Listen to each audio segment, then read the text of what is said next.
اس گاڑی کا ڈرائیور دو زمانوں کی کشمکش کے درمیان گھرا ہوا ہے، دو زمانے جو ایک دوسرے کی ضد ہیں۔ ان کا شمار عرب کے ان شیوخ میں ہوتا ہے جنہوں نے پرانے زمانے میں آنکھ کھولی تھی۔ بڑھاپے کی آمد تک عرب امارات اس حد تک بدل چکا ہوگا کہ دیکھنے والا سر تاپا حیرت میں گم ہو جائے۔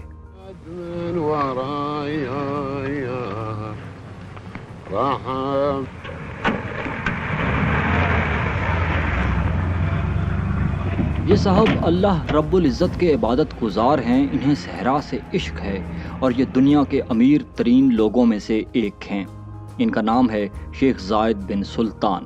شیخ زاید جزیرہ نما عرب کے جنوب مشرقی ساحلوں پر واقع ایک چھوٹی سی ریاست ابودھابی کے حکمران ہیں، جس کی کل آبادی بمشکل 20,000 ہوگی۔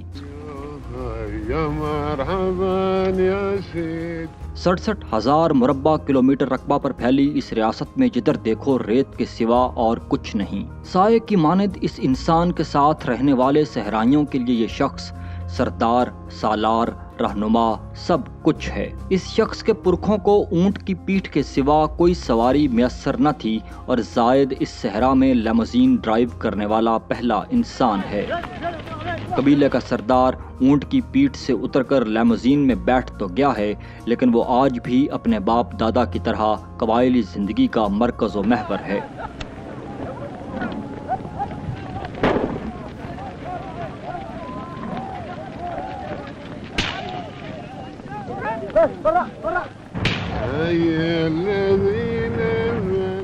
قبائلیوں کو صرف سردار کی نئی سواری نظر آ رہی ہے، لیکن سردار کو اپنے صحرا کے گرد ساری دنیا بہت تیزی کے ساتھ بدلتی دکھائی دے رہی ہے۔ وہ اس سوچ میں ڈوبا ہے کہ اپنے قبیلے کو اس نئی دنیا میں کیسے لے کر جائے۔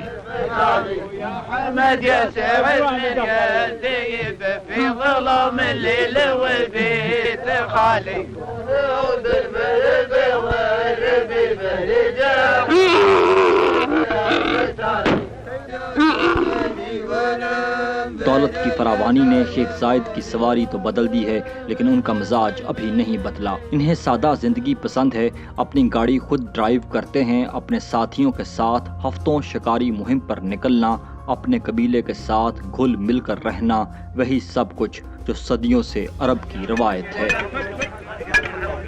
چند سال پہلے تک ابودھابی کے عوام اتنے غریب تھے کہ 20ویں صدی کی ترقی نے ان کی طرف دیکھا بھی نہیں، لیکن آج ان کا سردار اتنا دولت مند ہے کہ امراء بھی اسے حسرت بھری نگاہوں سے دیکھتے ہیں۔ تیل کی دریافت نے شیخ زاید کو ارب پتی بنا دیا ہے۔ فی الحال دولت روایات نہیں بدل پائی، ابھی بھی پرانے زمانوں کی طرح خیمے لگائے جا رہے ہیں، اسی پرانی سادگی سے کھانے پکائے جا رہے ہیں۔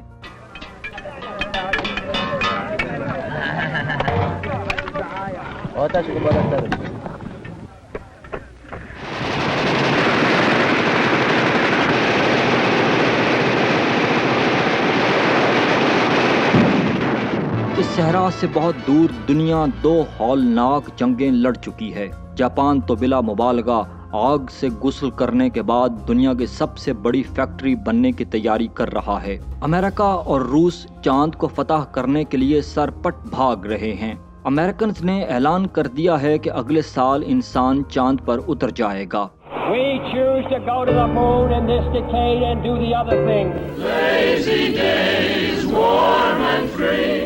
یورپ میں زندگی اس حد تک بدل چکی ہے کہ پچھلی صدی میں اس کا تصور بھی نہیں کیا جا سکتا تھا۔ جسے دیکھو بس دوڑ رہا ہے۔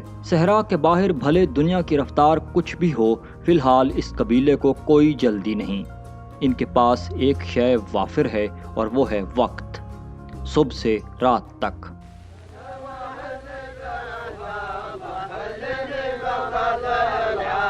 آج دیر رات تک یہ لڑکیاں یوں ہی اپنے بال جھلاتی رہیں گی، یہ قبائلی گیت گاتے رہیں گے، کوئی جلدی نہیں۔ لیکن شیخ زاید کو مستقبل کی فکر کھائے جا رہی ہے اور ماضی کا بوجھ ہے کہ کندھے سے اترنے کا نام نہیں لیتا۔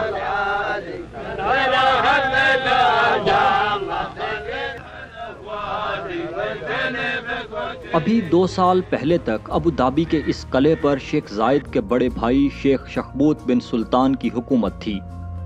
شیخ شخبوت نے ابو دھابی پر 30 سال حکومت کی۔ ان کی حکومت کے دوران بہت کچھ بدل گیا۔ اگر کچھ مسلسل تھا تو وہ تھا امن اور دوسری غربت۔ شیخ شخبوت روایات کے پابند تھے، بھلے ان کے منہ سے نکلا ہر لفظ قانون تھا، لیکن وہ ہمیشہ اپنے عوام کے قریب رہے، بہت قریب۔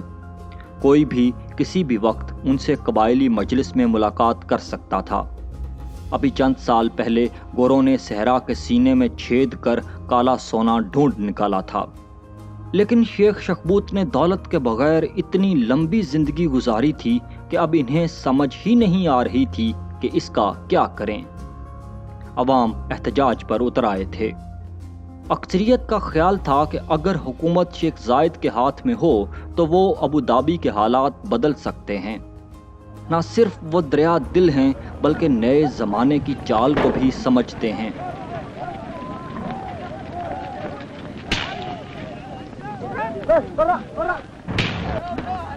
لیکن شیخ زائد نے اپنی ماں سے وعدہ کیا تھا کہ وہ ہمیشہ بڑے بھائی کے وفادار رہیں گے۔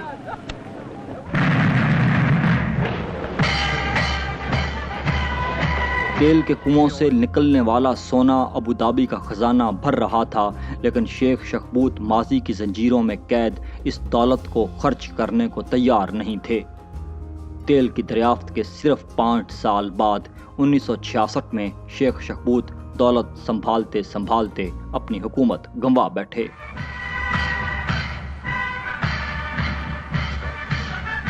انہیں جلا وطن کر دیا گیا اور عوام نے حکومت شیخ زائد کے حوالے کرتے ہوئے ذمہ داری سونپی کہ پرانے زمانے کو الوداع کر نئے زمانے میں ان کی رہنمائی کریں۔